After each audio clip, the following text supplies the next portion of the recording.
Bueno, muy bien.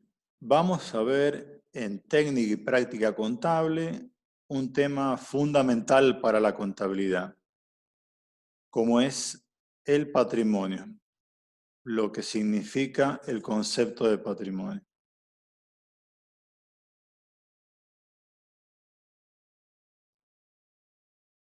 El patrimonio, ya sea de una empresa o de una persona, está constituido por los bienes, por los créditos y por las deudas. Es decir, pueden ser bienes tanto materiales, es decir, los edificios, maquinarias, mercaderías, inmateriales, por ejemplo, como las patentes y el dinero. Y los créditos son los derechos a cobrar, es decir, las sumas de dinero que tiene a percibir la empresa u organización o persona.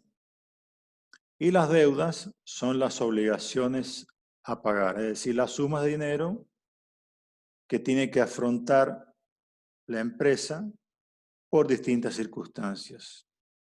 Entonces, estos tres elementos son los que van a constituir el concepto de patrimonio de una empresa o una persona. Bienes, créditos y deudas. Ahora, en contabilidad, vamos a separar esos elementos. A los bienes y a los créditos, es decir, a la suma de ambos, los vamos a llamar activo. Por lo tanto, el activo va a ser igual a la suma de los bienes, tanto materiales, inmateriales y el dinero, más los créditos, es decir, los derechos a cobrar. Eso constituye en contabilidad el activo de una empresa o una persona. Y las deudas las vamos a llamar pasivo. Es decir, todas las obligaciones, todas las sumas de dinero que yo tengo que entregar por distintas circunstancias constituyen el pasivo. Entonces, en definitiva, ¿a qué sería igual en términos contables el patrimonio? A la suma del activo más el pasivo. Es decir, todos los bienes que tengo de distinta naturaleza, más todos los derechos a cobrar, más las obligaciones a pagar o deudas.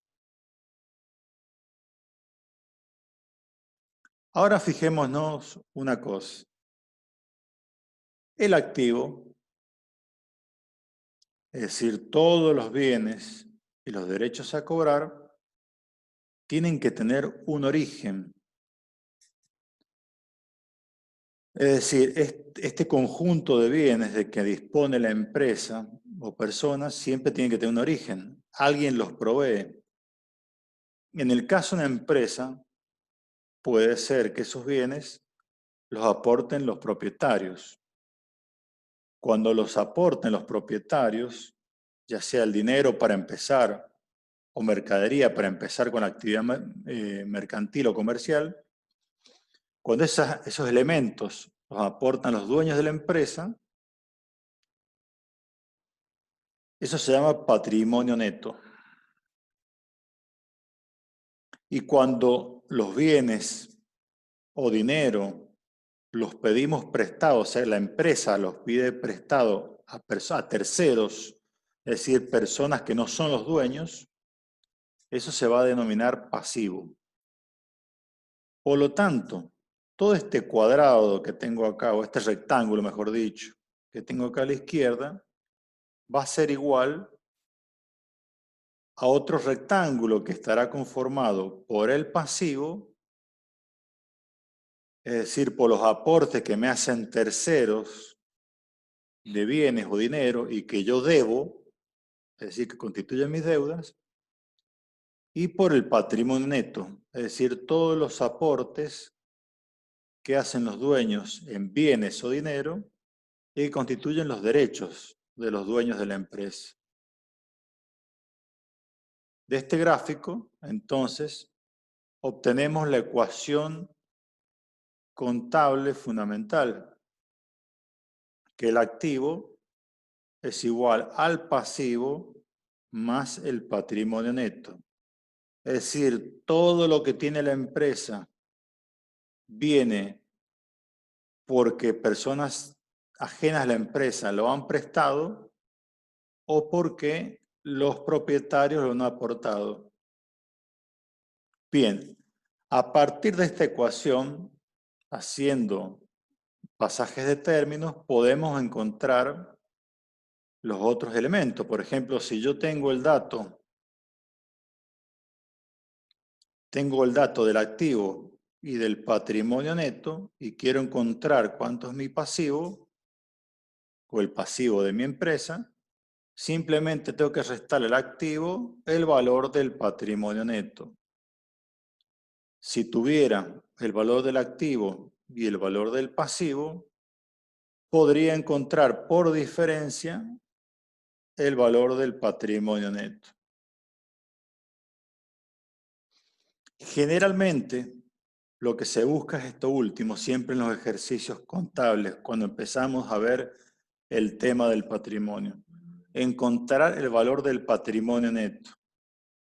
¿Cómo se hace eso? Por diferencia entre el total del activo y el total, restándole el total del pasivo. Entonces, supongamos que tenemos un ejercicio donde tenemos diferentes elementos del patrimonio que están mezclados entre elementos, entre bienes, derechos a cobrar, deudas de distinto tipo. ¿Qué tengo que hacer? Primero, ordenarlas. Es decir, por un lado, poner todo lo que es activo, bienes y derechos a cobrar. Sumar esos elementos y obtener el total del activo. Después, separar los elementos del pasivo, es decir, todas las deudas de diferente naturaleza, y sumarlas. Así obtengo el total del pasivo. Y por último, ¿qué es lo que me queda? Una vez que tengo el total del activo, le voy a restar el total del pasivo, es decir, al total de bienes y derechos a cobrar, le resto el total de deudas o total del pasivo. Y de esa manera voy a encontrar el valor del patrimonio neto. Bueno, espero que hayan entendido un poco este concepto y ya lo vamos a ir aclarando con la ejercitación.